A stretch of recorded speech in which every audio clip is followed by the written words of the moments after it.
Something's gone wrong. For all our vigilance and battle scars over the Bill of Rights, have we let the flame of freedom's torch grow cold? Because there can be no torch to pass where there's no flame. Freedom has only one enemy it cannot defeat, and that is negligence. So your presence here, now, today, is an act of reverence. Of all man's works beneath the heavens, none shines brighter than our Constitution. I think Jefferson and Paine, Adams, Madison, Mason, Franklin, I think they're looking down right now at us. I think they understand what we're trying to do, what we strive to do. Every time our country stands in the path of danger, an instinct seems to summon her finest first, those who truly understand her. When freedom shivers in the cold shadow of true peril, it's always the patriots who first hear the call.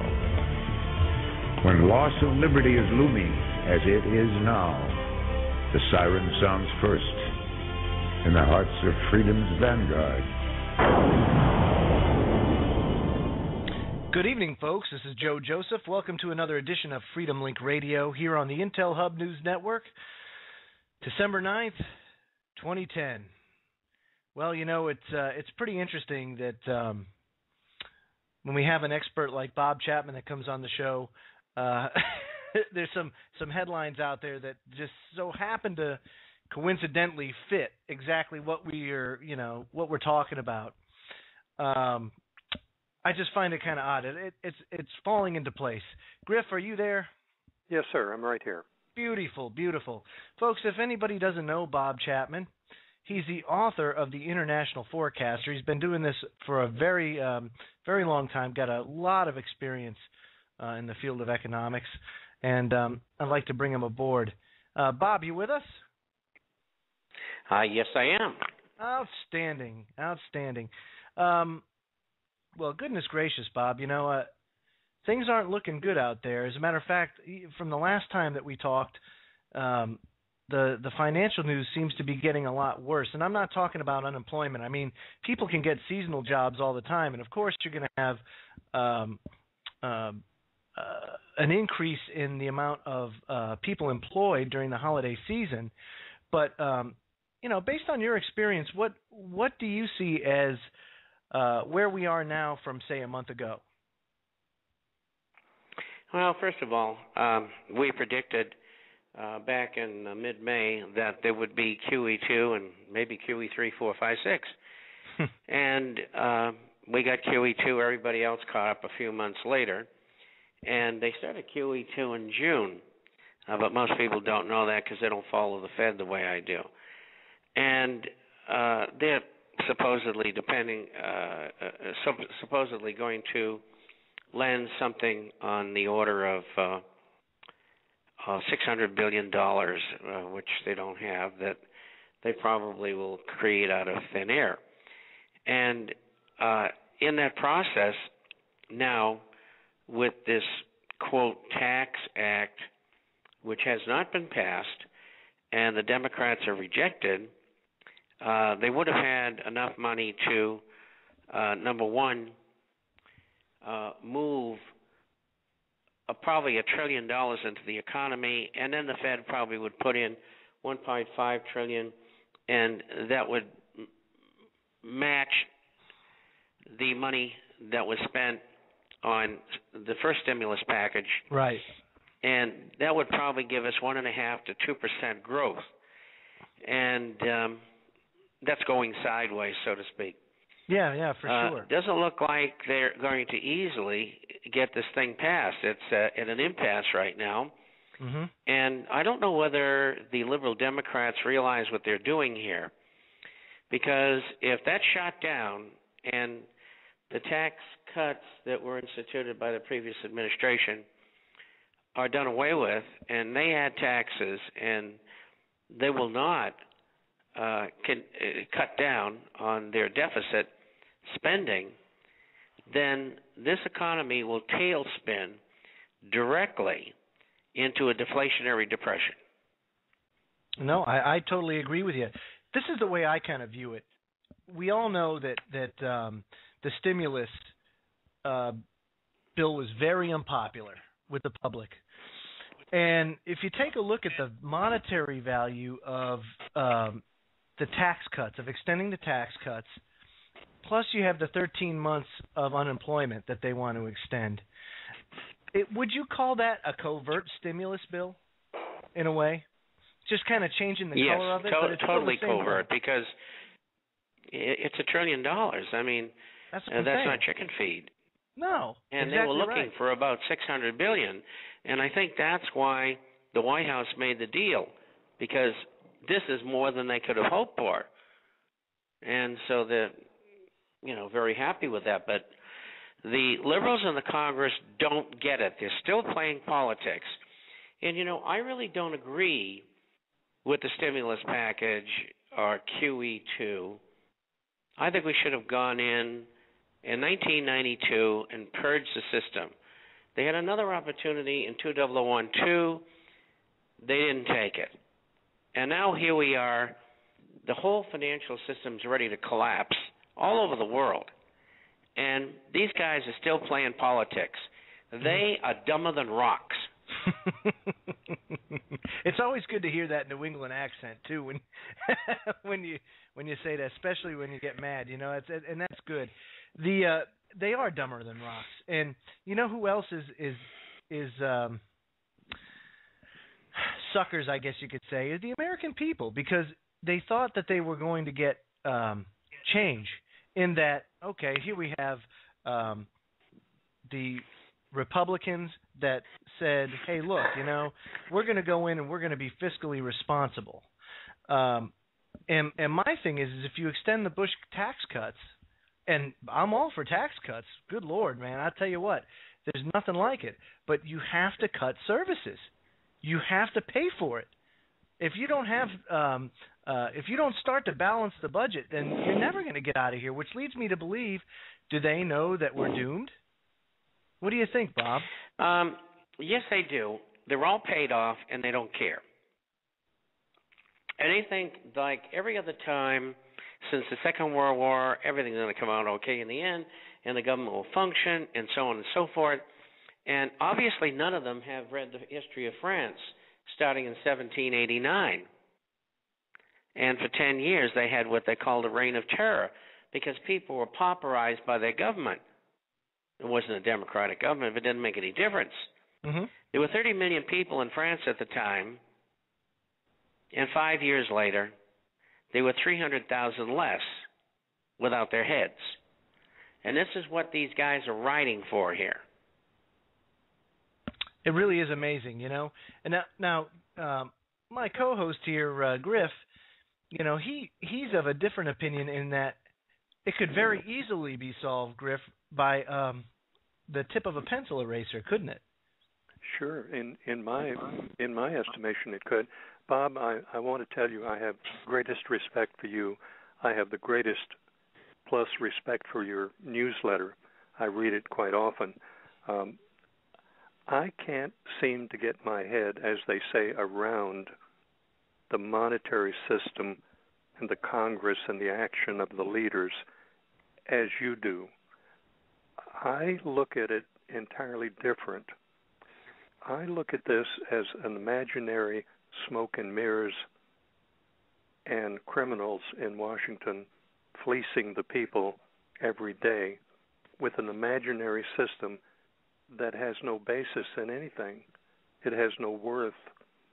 They can make $1 trillion out of pressing a 1 and a bunch of zeros on a keyboard and put the debt on the people.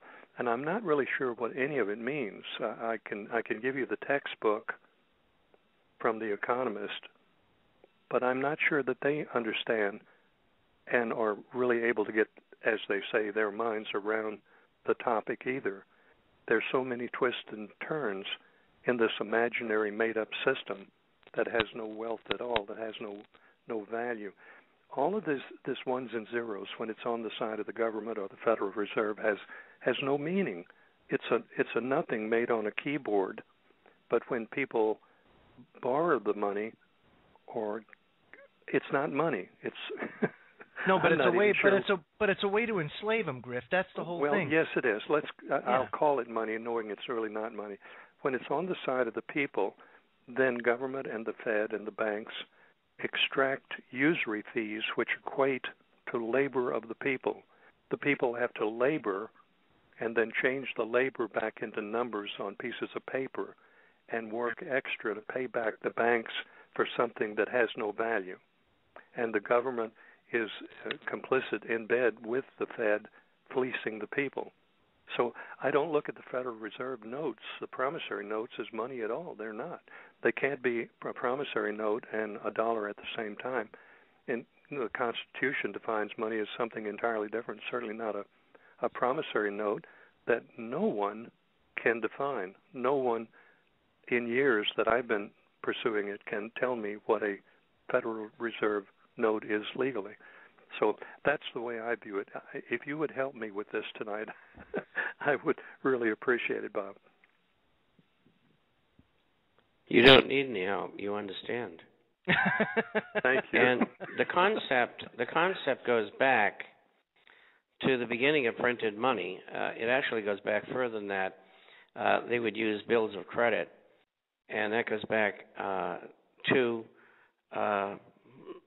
the time of the Roman Empire. And even before that, too. They used them in Egypt and in Palestine and places like that. The economists and the analysts and the media are controlled. The media is bought and paid for because their shareholders are people who are involved in the elitist background to our country. They belong to the Council on Foreign Relations, the Trilateral Commission, the Bilderberger Group, among other groups, all of which cooperate and coordinate with one another.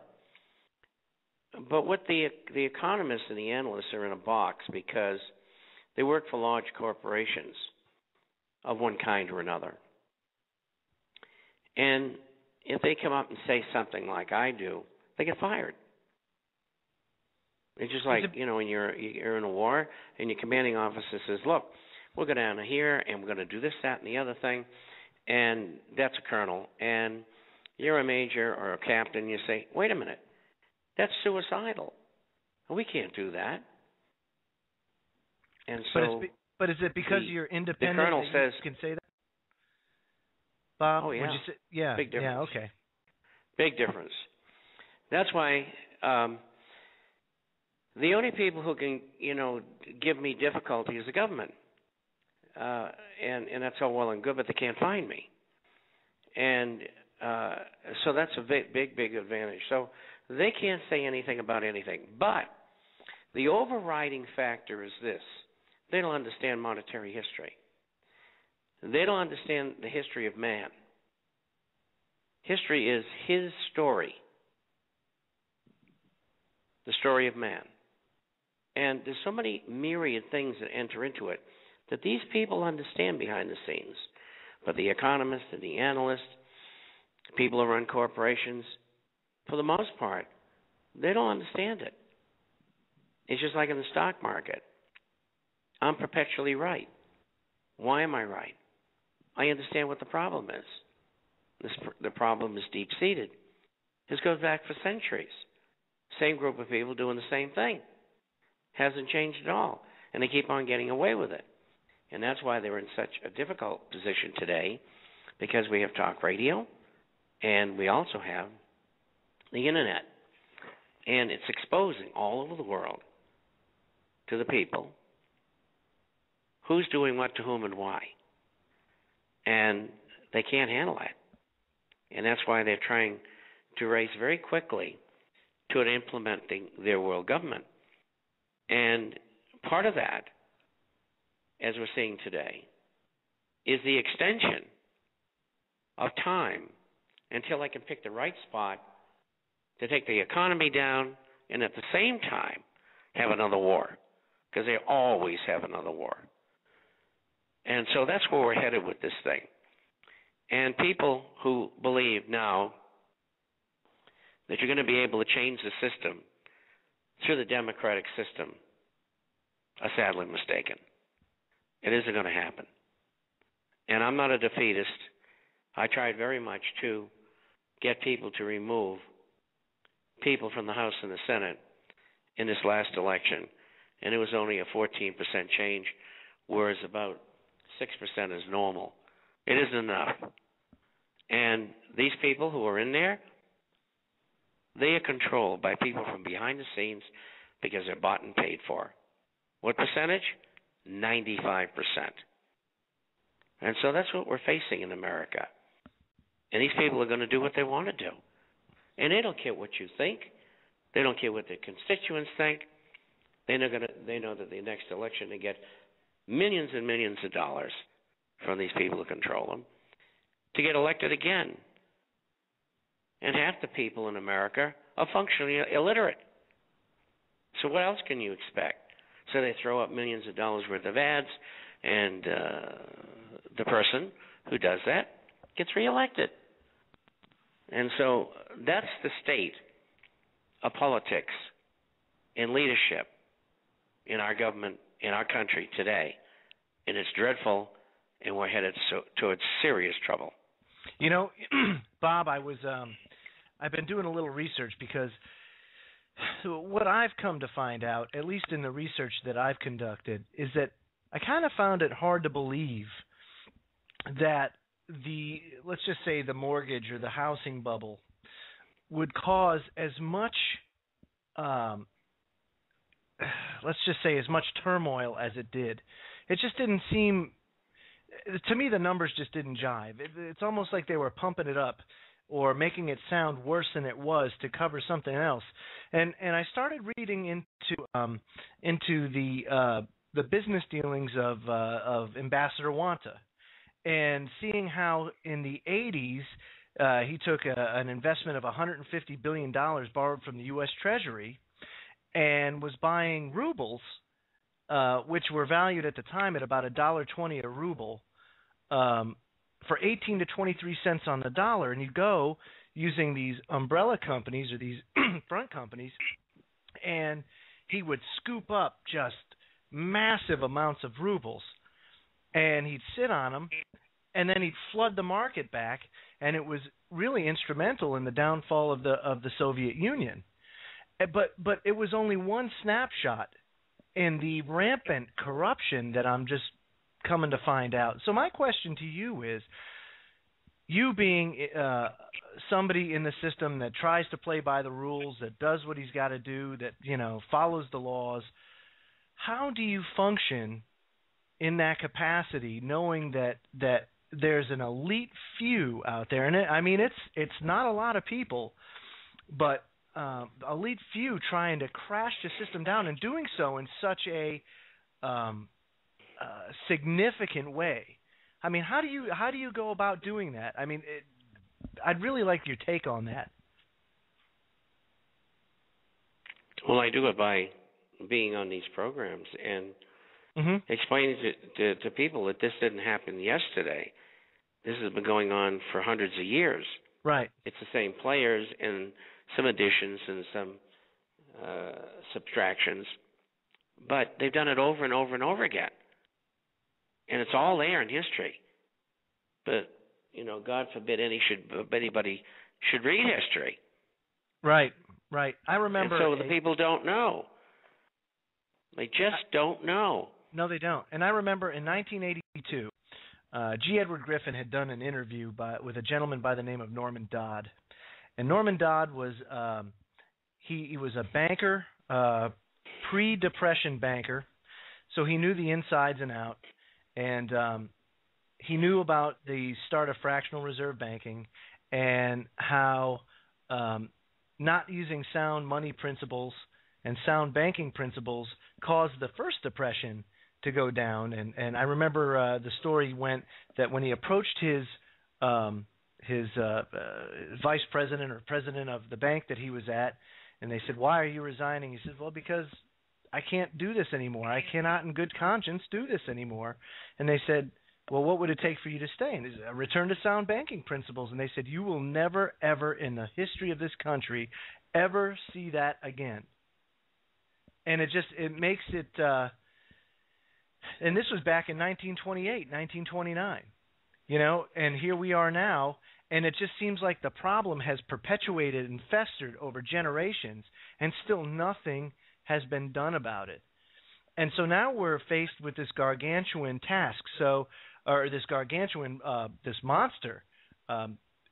So what would be your advice to people as far as protecting themselves from a collapse? What are some things that people can do, Bob? It's very rudimentary and it's very simple. People can look next door and down the street and they can see unemployment. Unemployment is made up of U 1, 2, 3, 4, 5, and U6 is the total. The figure you get in the media is U3, and that's 9.8%. Mm-hmm. People think that's bad, should be better, and they're right. But U6 is a combination of all of them, and that's 17% right now. And if you extract the birth-death ratio, birth of business, death of business, and obscurity, which is nothing but totally bogus by the U.S. government, if you extract that, unemployment right now is 22.58%. If you look at 1933, that 9.8% U3 was 25.2%. And U6, which they say is 17, and I say it's 22 5/8. In 1933, it was 37.6%. We are headed toward higher unemployment than that. Mm-hmm. Really? And the people who are in charge, they know that, and they're going to make sure it gets there. So what people have to do is think in terms of maybe I won't be employed next week. And if what I say is true, then people should be buying dehydrated and freeze-dried foods, things that they normally eat that last a long, long time. If they can't afford that, what they should be doing is putting away canned goods and rotating them so that they at least have an extra 2 or 4 or 6 or 8 weeks in food in their home. Having a water filter is a good idea because if things get nasty, you may have to use water that you would normally. And you should have something to defend your family and your home. And that's the first line of defense. The second line is for those who have money, wealth, and they like to keep it. And the only way you can do that, conceivably do it, is by having gold and silver bullion coins and shares. And there is no other alternative except perhaps commodities. And that's not a game for the professional, never mind the average person. Right. And so that's what people should be doing. Now, you were talking about the unemployment numbers. The Fed came out, I think it was earlier this week or maybe late last week, and Ben Bernanke said it's going to be another 5 to 6 years before we see unemployment come down to a manageable 5 to 6%. And I have never in my life, first of all, I know the Fed understates everything. I know they understate everything. But to hear them come out and say 5 or 6 years, what does that say to you as far as what the real story is? You're saying that it's going to be more along the lines of not 5 to 6%, 35 to 36% is more of a realistic outlook. Is that what you're saying? Mm-hmm. Yeah, that's true, and he knows that. Mr. Bernanke and Mr. Boskin in 1988 wrote a paper, and what it said is everything that Mr. Bernanke's doing right now won't and doesn't work. And you know, Mr. Bernanke is not a stupid person. So you have to ask yourself, why is he doing what he's doing? And the answer is, there is no other option. Right. And that's why, if they can't find, or they are not able to pull the plug on the economy, then they are trapped. They can't get out. And they have to continue with these quantitative easings, as they're called, which in fact is nothing more nor less than creating money and credit out of thin air. Now, next year, because Ron Paul is running the subcommittee on financial services, and Bernie Sanders, the senator from Vermont, who injected into the Monetary Reform Act that the Fed had to tell them what they were doing, in essence. Between the two of them, by next August, the Fed is going to be in tough shape. And this could pull the trigger on the economy. We won't know until we get there. We know what to do to prepare ourselves. And we can expect that there's going to be more exposure in the Fed. You saw what just came out. The Fed fought it all the way to the Supreme Court. Sure. Supreme Court says we're not going to handle that. We can't. And so the appeal by Bloomberg for the information on where all the money went, finally they had to disclose it. Now, it wasn't $3.3 trillion. It was $13.8 trillion. And when all the numbers are out and all the stuff they held back is released, the American public is going to say, I can't believe this. I just simply can't believe that they violated the Federal Reserve Act knowingly and wantonly, and they do anything they want. They are a financial dictatorship. I couldn't have you said might it better. liken them to the financial regimes of one Benito Mussolini and Adolf Hitler. What we have is a corporatist, fascist government. Yes, you couldn't have said it. I couldn't have said it any better myself. Now, hold on, Bob. When we come back from the break, we're going to get into that because I'd like to talk more about the Fed and the lethargic atmosphere in this country. You're listening to the Freedomlink radio show on the Intel Hub News Network. Did you ever wish that you could have done something while you still had the chance? What will you do if your income ends tomorrow? Or if you lose your home, as many already have? Do you have enough money to survive through an economic depression? If you don't want to gamble with your future, then FreeToProsper.com can help you quickly end your debt problems, protect your property and possessions, and develop a personal strategy to get you through the hard times. Most importantly, you get to keep your money and not pay another cent to creditors. Our program is often superior to bankruptcy, consolidation, or settlement. Visit FreeToProsper.com to find out more. This is your real chance to act ahead, so don't delay. Your future may depend on it. Call 718-615-0123 to learn more. That's 718-615-0123. Or visit FreeToProsper.com today.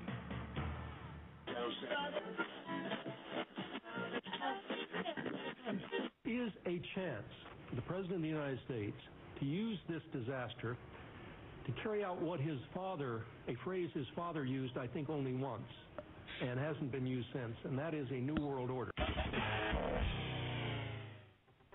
You are listening to the Intel Hub News Network, crushing the New World Order piece by piece. In a world where corrupt oppressors and oligarchs have seized control of the populations, total tyranny is amongst us. The burden of humanity rests on our shoulders. The only way out is to expose the global crime syndicate known as the New World Order. Together, we are all one. Together, we are Intel soldiers. The battle for free humanity ensues.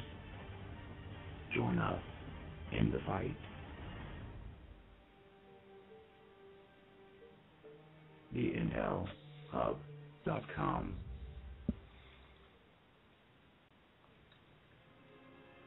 Secure your future. Get your non-hybrid seed pack now. With the looming economic crisis, food shortages, and other toxic disasters, now is the time to be ready. Just click on the Heirloom Organics banner at the top of our Blog Talk Radio page today. Secure your future and the future of your family in hard times. Heirloom Organic Seeds. Join me, Joe Joseph, John King, and A.C. Griffith, Thursdays and Sunday evenings at 8 p.m. Eastern for Freedomlink Radio on the Intel Hub News Network.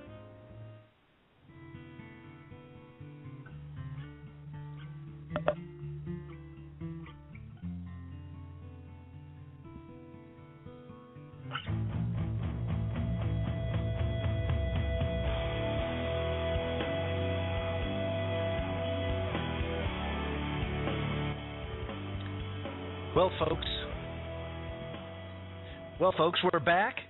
We're back with Bob Chapman, author of The International Forecaster, having a great conversation here.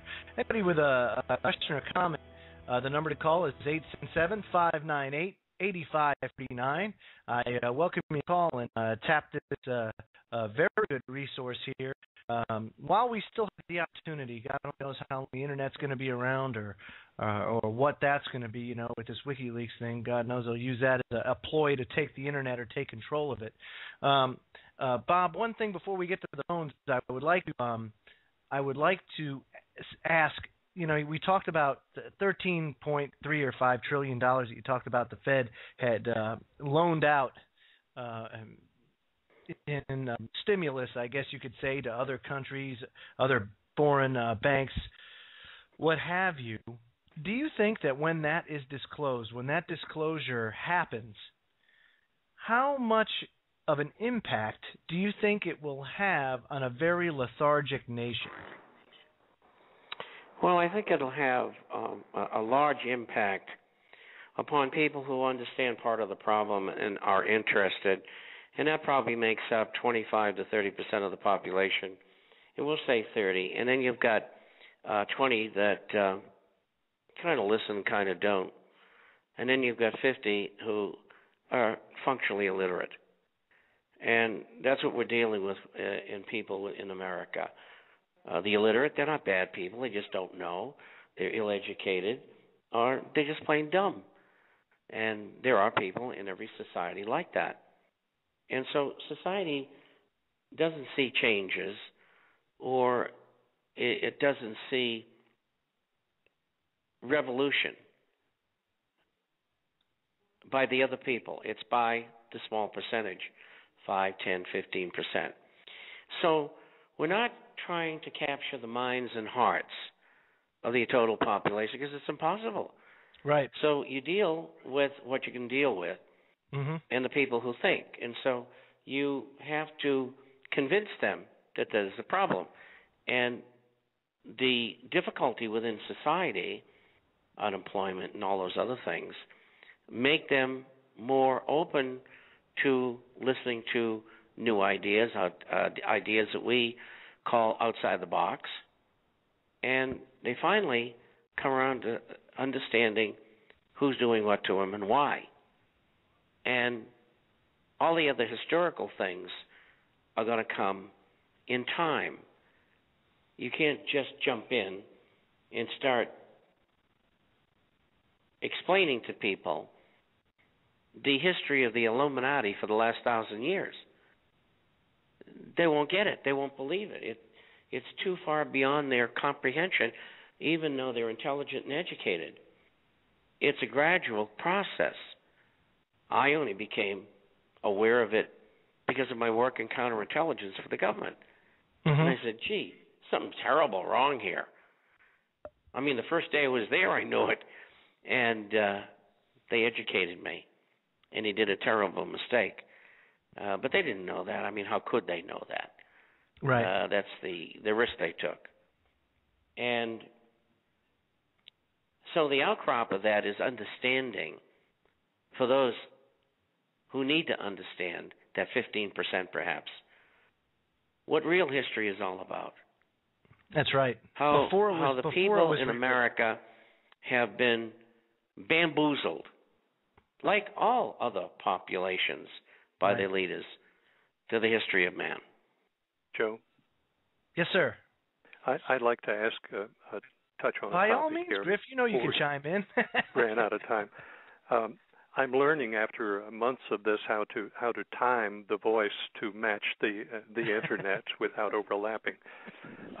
Bob, I do not want. Let me tell you this.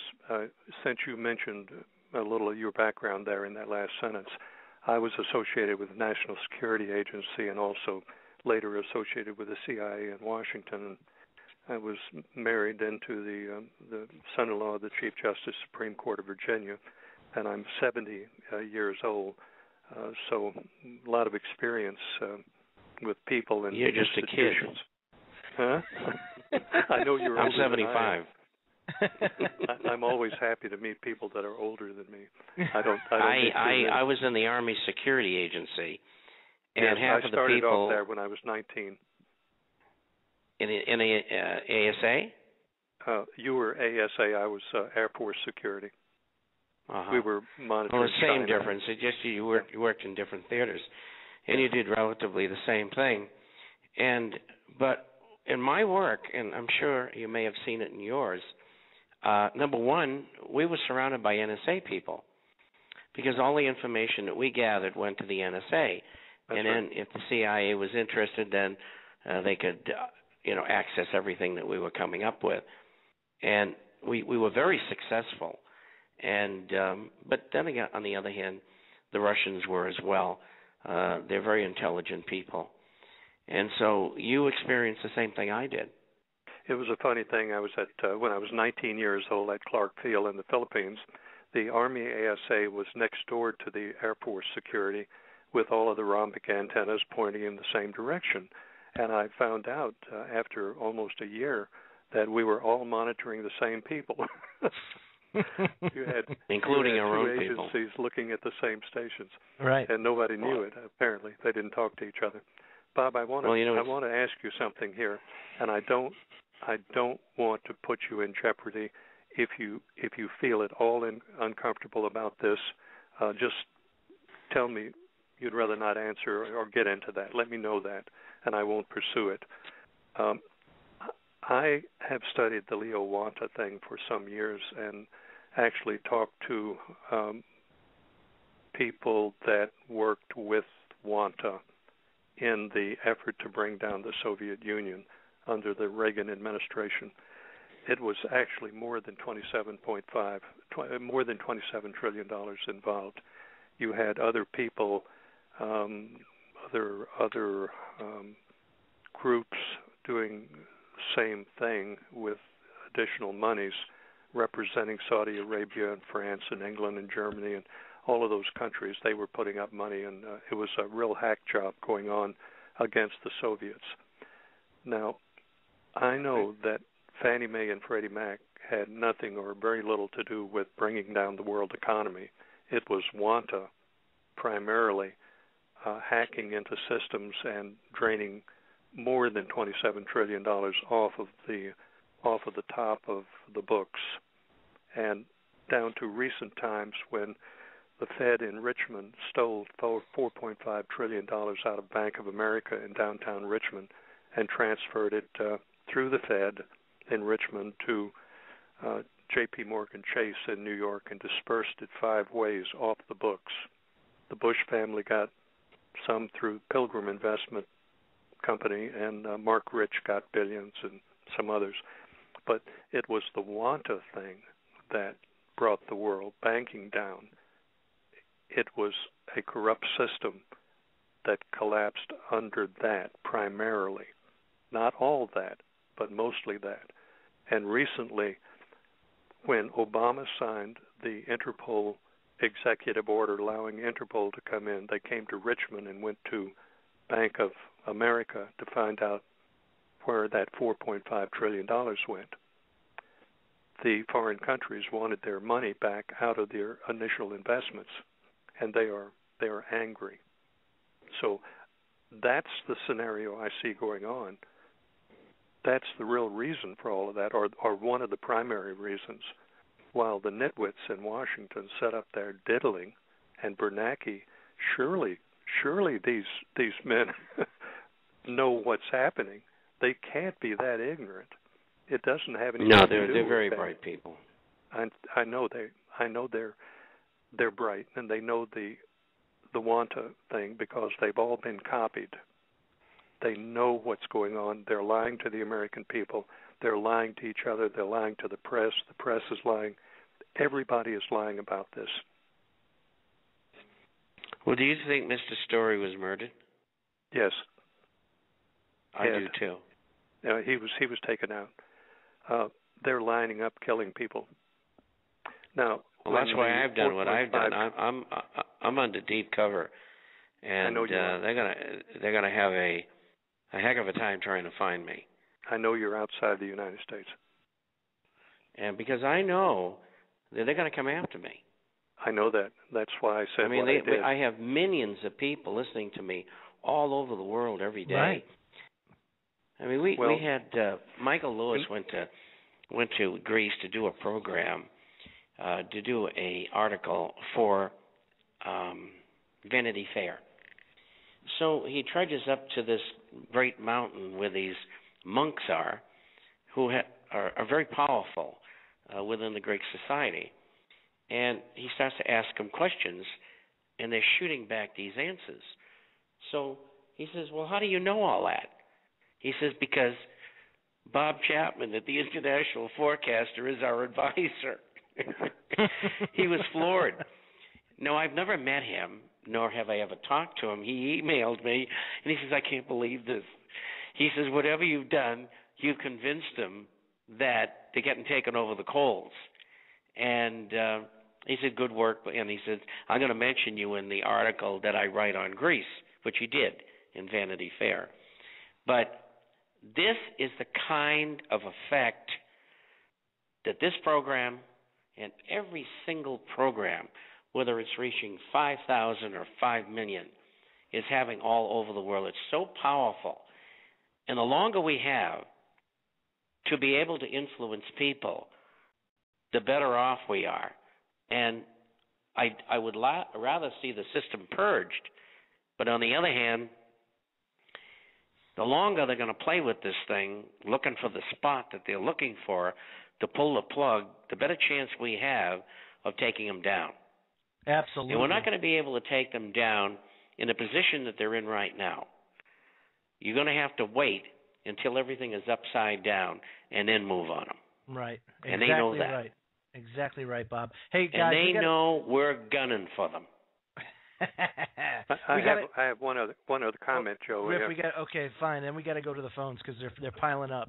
Okay, Bob, I have the greatest respect for you. I've said that twice, and I really do. And I want to pray for you and your safety. I know how difficult it is out here in the world today. Our only salvation is a total collapse.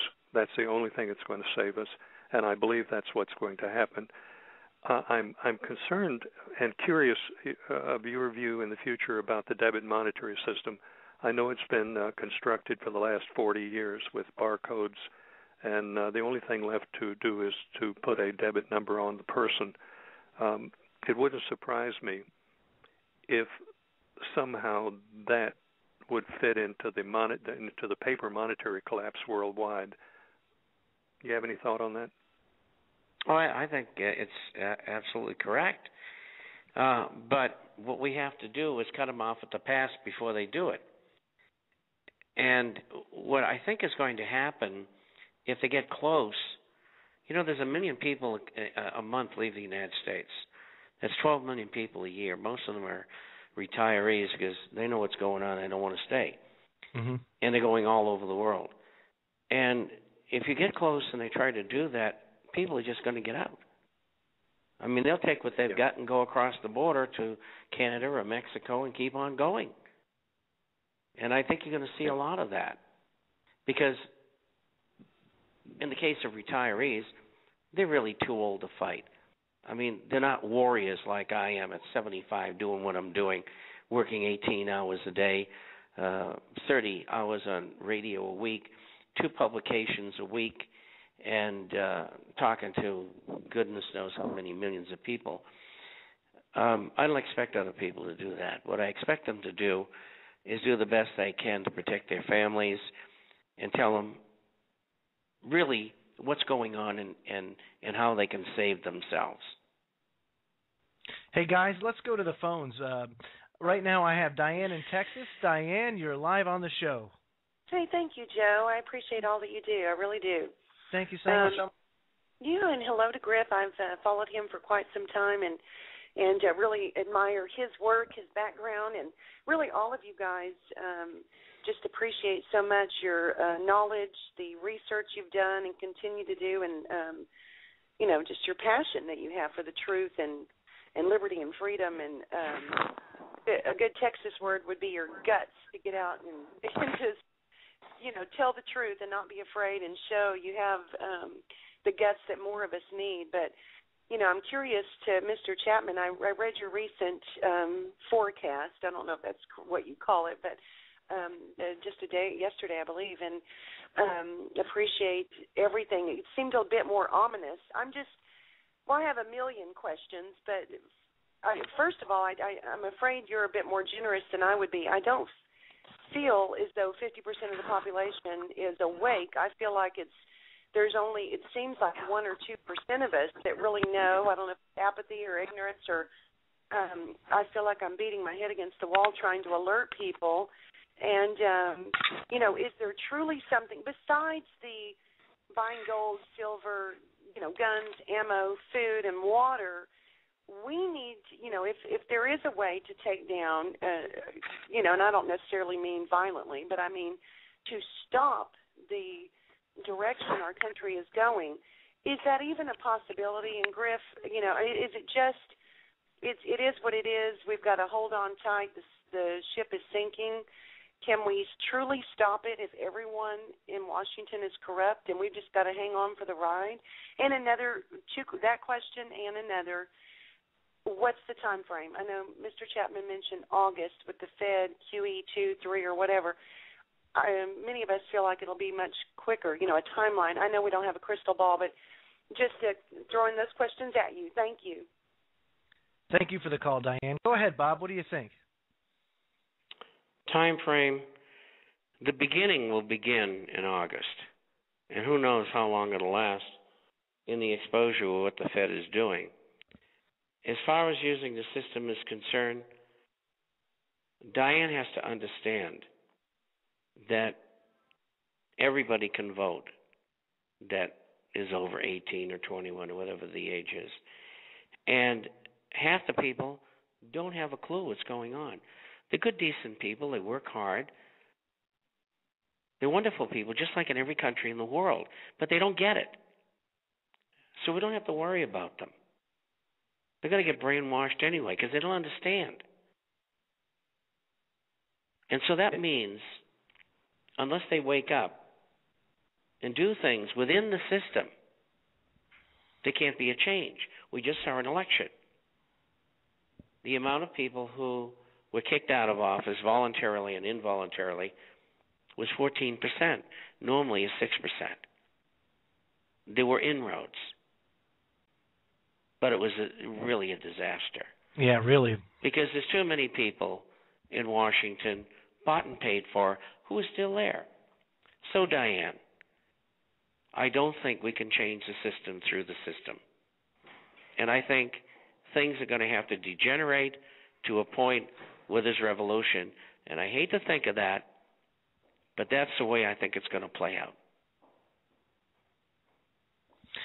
Let's go to another call. Let's go to Lee in Kentucky. Lee, you're live on the show. Good evening, gentlemen. How are you all doing tonight? Very good, Lee. Hey, I just want to say thanks again for your program. And I listen to Bob Chapman a lot on Alex Jones, different programs. I follow him a lot. And I've got a question, I guess, for the previous caller. Actually touched on some things that I was talking about on timelines. I won't actually get the specifics, but this banking holiday. To me, that's going to be inevitable. I don't know, and then you're going to have martial law set up. And I tend to agree with her on the percentages. I really don't think that there's 10% of the people that really have a clue. 90% of them, and it's not ignorance. It's not stupidity. I believe that it's laziness. It's being obsessed with watching the television and knowing who's on, who won Dances with the Stars and who won this and who won that. They have no clue what's going on in the real world. And I agree with Bob on this. I don't think the system's broken. We can't fix the system through the system. And this, sometimes I listen to Alex Jones and we're going to overcome. We're not going to beat it. All we can do is survive. I think it's time to circle the wagons, and there are those of us that are aware of it, and all we can do is try to bring our families in and those that will listen. Because if they tune it out, all you can do is tell them. And once they tune it out, you can't. I think we're wasting our time pursuing them. I think we need to put our efforts on taking care of, as AC says, us and ours. I feel like that we're looking at a year, 2 years tops until this whole thing collapses, and we're living in an America that we don't even know anymore. I'd just like to get your all's thoughts on that. Thanks for the call, Lee. What do you think, Bob? I think he's right. Yeah, 1 to 2 years, you think? And that's why so many people are leaving, especially older people. They can see it coming, and they don't know what to do, so they're going to New Zealand, Australia, and Canada, and Chile, and Uruguay, and Mexico, and that's why they're going there. Mm-hmm. They want some peace.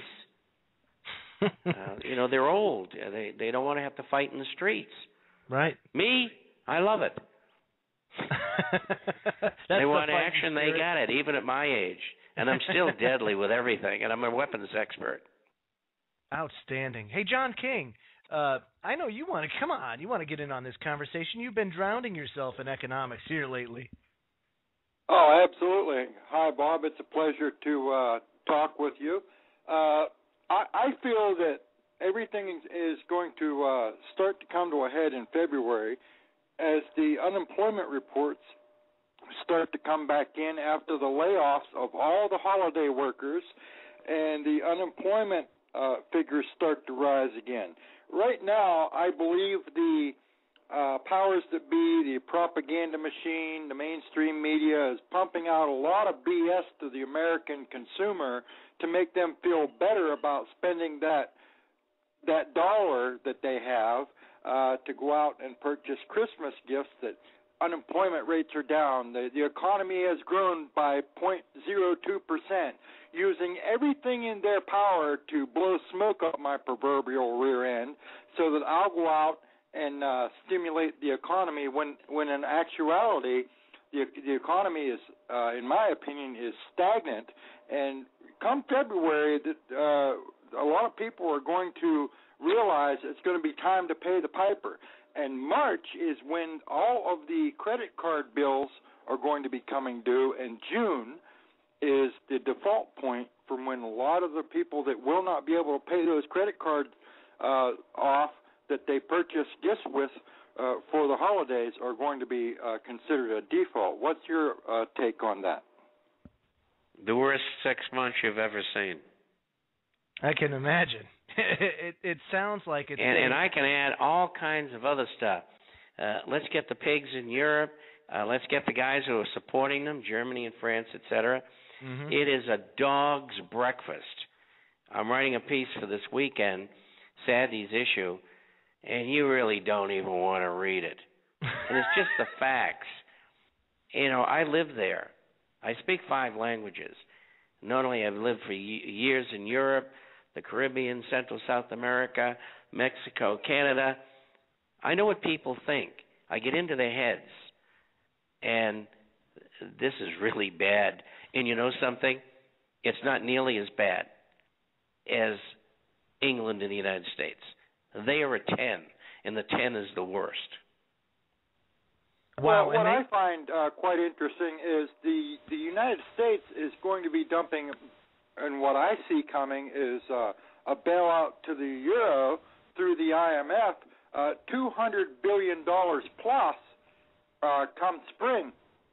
That's like the dollar and the euro are in competition with each other. That's like Burger King giving Ronald McDonald a bailout through Wendy's and the Restaurant Managers Association. Well, that's true. And $200 billion today is chump change. Mm-hmm.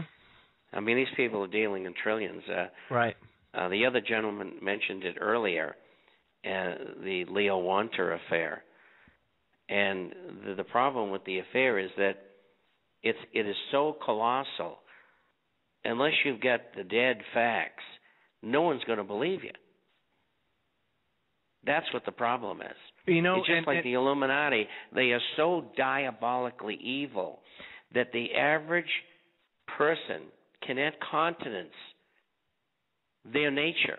It is beyond their decent minds to think that human beings can do such things. Well, you're not kidding, Bob. And believe me, Griff and I, on many of occasions on many past shows, have tried to put into words the Wanta affair and what happened. And it's just so colossal, and it's so intricately weaved, and there were so many people doing so many different things that it just ended. It's very hard to explain it in 2 hours of radio. It's very hard when you have weeks to read this stuff to wrap your arms around it, let alone try and verbalize it on a radio show, So the reason why right now, go ahead, Griff. Do you have something to add? Yes, I would like to say something to Bob. Bob, you just listen to this. I'm afraid if you comment on some of this Wanta stuff, it'll come back to get you. When Leo, you may not know this, when in 2007, after the $4.5 trillion was stolen by the Fed out of the Bank of America here in Richmond of Leo Wanta's money, Leo went into court in Alexandria, Virginia, with hefty documents trying to get the money back from Paulson and the president and a list of names and the Fed. The judge refused to hear the case and threw it out. He wouldn't hear the case over $4.5 trillion that was stolen. So I bought the documents from the court. You can buy them and actually get the real documents and see how the money was dispersed and who stole it. They left a gigantic paper trail. And Troutman Sanders law firm here in Richmond was hired by the Fed to strong-arm Bank of America to release the $4.5 trillion to the Fed out of somebody else's account. Now, Christopher Story named the people at Troutman that did that, named the employees in his newsletter. Troutman was furious and put pressure back on Christopher Story in England, a lot of pressure, and made Christopher Story back down. They threatened with their 600 lawyers in their firm to take his bones apart. That was never put out. We know principals there at Troutman, not too far. They're all together, within a half a mile of each other, the Fed, the Bank of America, and Troutman. But there was quite a bit of activity as a result of Christopher Story's stories on Troutman, the Fed, and the theft of the $4.5 trillion. That was just a little bit before they murdered Christopher Story to make him quiet. It seems like that's the trend nowadays. If somebody speaks out, you go murder him. And that's what the Fed did. Joe? Well, like you, I was well trained, and yes. I know how to stay out of harm's way. Yes. And I know you're walking a tightrope. And I could not do what I'm doing if I had any fear. And I don't have any fear. And whoever they send is going to die. I can assure you of that. Well, after you get our age, life who takes cares? on a different feeling. That's right. Right. You know, I've done it all, and if they want action, they got it. Yes. And that's why I do the programs you're well I aware do. of that. Mm-hmm. You know, every Thursday I spend an hour with military people, both active and retired, and tell them what we're talking about in this program. And it goes all over the world. You're on Blog Talk Radio. There's altogether, including Wind Talkers, there's 210 stations worldwide. And I have been rated number 1 for the past 4 years. Far, far beyond any other program. And it's pointed toward the military, but yet, you know, everybody else listens in as well. Millions. And the government is absolutely going ape, trying to figure out how they can shut me up. And so that's what I'm doing. And I love doing it. And at this time in life, like you said, who cares? If it's a bullet or it's cancer or it's a heart attack, it's going to come. That's right. And so you go for it. And you're doing a fantastic job, Bob. Well, I got to go to break, and it's been our hour, so thank you so much for coming on the show tonight, Bob. And I look forward to our next interview next month.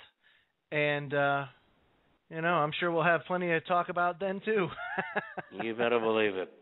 Thank you, And Bob. I thank you for having me, and I thank you all for listening. And it's my pleasure to be able to talk with you. And folks, his publication is the International Forecaster. And when we come back, we're going to go over